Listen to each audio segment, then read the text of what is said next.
In this video, I'll be showing you a neat trick in Google Sheets that allows you to filter a data set and extract a subset of it and save it into another sheet.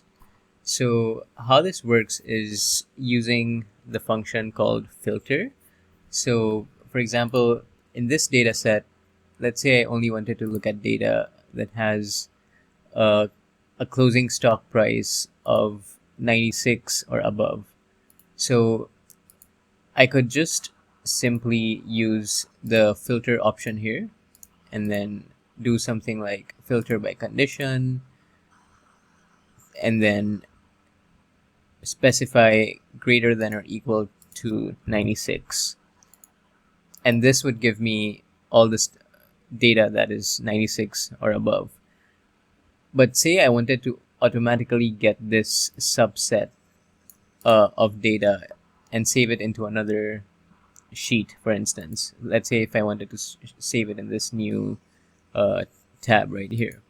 So how I would do that is by using, let's just release this filter for a moment. Yeah.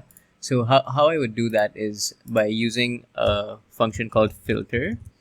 So type in filter and then select your original data set. So in this case, this is raw data columns A to G, and then specify your condition. So in this case, we want all the rows where the closing price is 96 or above.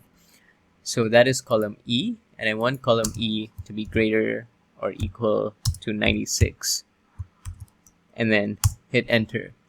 So this now creates a filtered data set that only shows me the prices, the rows where the closing price is 96 or above.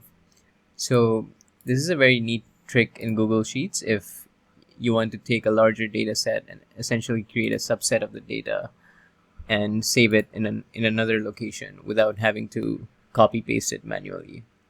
So I hope you found this video helpful, and don't forget to like and subscribe.